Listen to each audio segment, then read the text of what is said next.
Football's advanced analytics community, and yes, such a thing exists, hates nothing more than what they call the cowardly punt.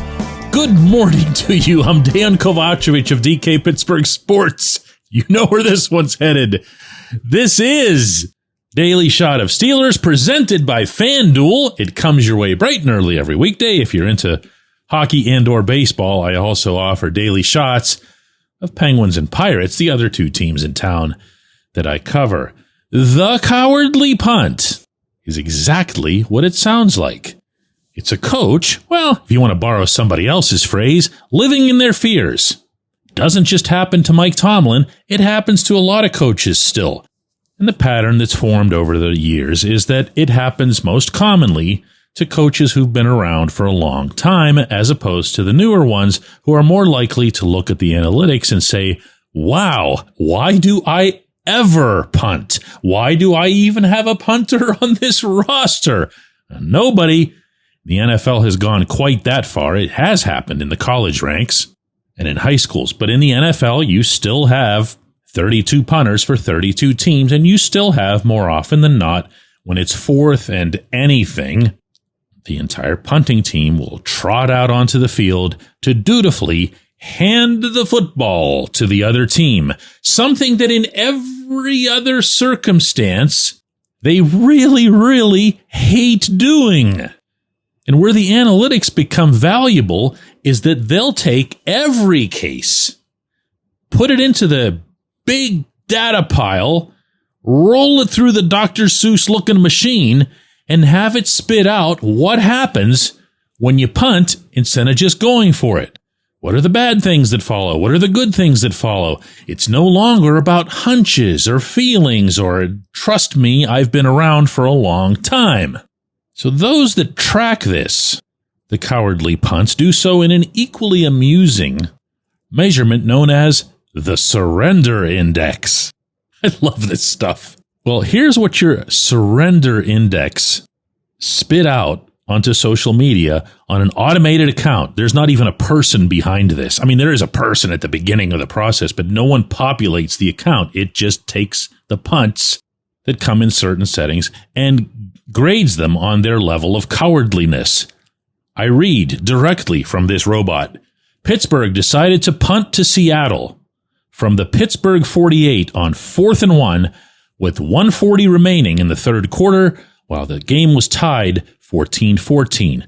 With a surrender index of 6.48, this punt ranks at the 91st percentile of cowardly punts of the 2025 season and the 88th percentile of all punts since 1999. That is some vicious factness by the robot. And yes, of course, Tomlin was asked about it after the game Sunday. It was a 14-14 game. Neither offense was lighting it up at that juncture. As I mentioned, we had absorbed some attrition on defense, and so I want to protect that group and keep them on a long field. Listen, there are so many different reasons that explanation is almost as bad as the decision itself. Among them, 4th and 1 should be attacked the same way the Seahawks were attacking it.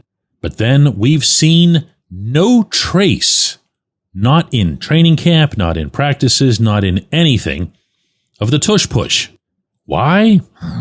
Maybe it's just too new and wicky-wacky or something. The only time we've seen the Steelers associated with the tush push is when they tried to get it banned and failed. The score being 14-14 was part of the explanation. No idea why. Does a team have to be desperate to do the intelligent thing? Or does the team just need to follow the percentages to try to take the lead late in the third quarter of a tied game? I have no idea what that remark meant about how neither offense was lighting it up. If you don't think that your offense is lighting it up, okay, great. Factor that into your decisions that aren't about getting 1 yard. You don't have to light up anything to get a yard. And if your genuine feel is that the Seahawks offense isn't lighting it up either, then you're really not going to worry about them taking the ball at midfield if you fail to get this yard, right? Am I doing this right? You know, the part that doesn't make sense about this, it's not just the punt. The punt is a really sexy subject matter, and I get that because it's one moment you're watching it and you're mad and you're wondering what the heck they're doing. But to me, it's more about the general oxymoron of collecting all these players, a lot of them older, putting together what would appear to be a 1-year let's go for it run. And from there, just applying symbolic leashes onto everyone and everything. How many shots downfield has Aaron Rodgers taken? How many do you think he wants to take? How much of that has to do with the offensive line not being able to hold a block? Why not change your left tackle if he's not getting the job done? Why not be more aggressive? Why not be more daring? Why not take more risks defensively in hopes of forming an identity, in hopes of building up a bite that can allow you to buy the time that you need to get better at the basics, at the communication, at the little stuff, the foundational stuff? When did the Steelers, as an institution, become this afraid of everything, and this under the coach who professes to not live in his fears? When we come back, J1Q. This segment of Daily Shot is brought to you by our good friends at Mike's Beer Bar. They're located on Federal Street, directly across from PNC Park. Mike has more than 500 beers on tap, including from more than 50 local breweries. Stop in and say hello. Tell Mike we sent you. Mike's Beer Bar. Football season's finally here. Time to check out the latest odds, futures, and win totals on the FanDuel Sportsbook. Think the Steelers are headed to the Super Bowl? Lock in your bets today.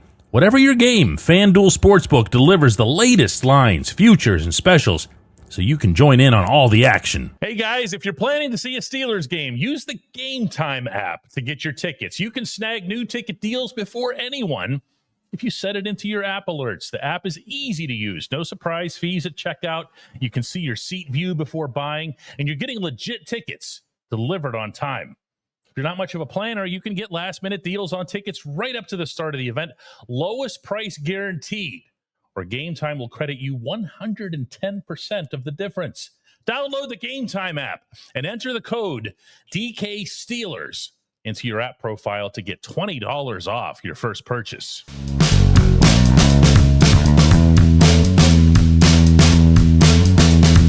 Today's J1Q comes from Brent, who asks, DK, is this team just a bunch of posers? It just seems like there's a lot of talk and no substance. Even the opposition knows that as well.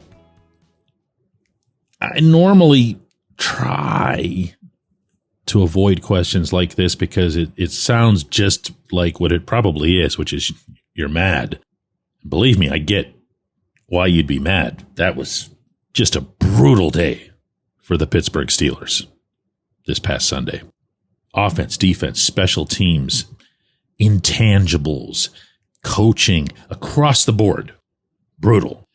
Where I start to bristle at this stuff is when it gets into narratives, when it gets into, what do they call it? They call it bro media, you know, the bar stools and that sort of thing. That's the stuff that they go on about all day. Do the Steelers want to get Tomlin fired? That kind of stuff. I'm obviously making that up completely. Or are they just counting their money instead of prioritizing winning? And one of the things that I hope we offer at DK Pittsburgh Sports, and I get that we wouldn't be for everybody. This approach wouldn't be for everybody. So we try to keep it real. We're in there. We're talking to these guys. We obviously, when you listen to or watch or read what it is that we offer, we'll criticize anybody and everybody without apology, without hesitation. We will try very hard to make sure that it's fair and that it's founded and that it's not just some hot takes nonsense like what you'll get from almost everybody who doesn't actually cover the team. So you didn't mention any names, Brent. When you're talking about a bunch of posers, I can't even guess, which is kind of an answer to your question, as to who you'd be referencing. Who's posing on this team? The most bombastic, visible individual, I would think, on the entire roster is Jalen Ramsey. And Ramsey's been really good. I'd imagine we can agree on that. So who is on this team that's doing a lot of talk, to borrow your quote, and then accompanying that with no substance? Now, there's been very little substance from way too many players, but what is this lot of talk that you're referencing? Who's doing a lot of talk? If you or anybody wants to rip Mike Tomlin for the bizarre remark that he made before the season about this defense potentially being historic, go right ahead. But attaching that to the members of the defense when they never said any such thing, they used terms that might make you cringe a little bit now, like special and top 5 or top 3. But I get that. They're in their world, and their world invited some pretty significant names into it this summer. I get the excitement. I wouldn't hold that excitement against them, and I wouldn't presume that that excitement would be the cause of anything that's gone wrong in these first 2 games. From the defensive side alone, because I really think that's what you're talking about here, if I had to guess, here's what's actually happened. The Steelers have schemed like crap. They have played like crap. The other teams have feasted on this. The other teams have found confidence from this. The other teams have reached the point where they feel comfortable jumping up and down and waving their towels during Renegade like the Seahawks did, which was actually really funny and really rehearsed. It's something Mike McDonald, their coach, prepared them to do during the week to try to ensure they wouldn't get, spooked by it or something. Coaches are real big on those stadium factors. But that's not some tidy fit with the bro culture and the stuff that they're going to talk about at those places that I referenced earlier. It's way too boring for them. I appreciate the question. I appreciate everybody listening to Daily Shot of Steelers.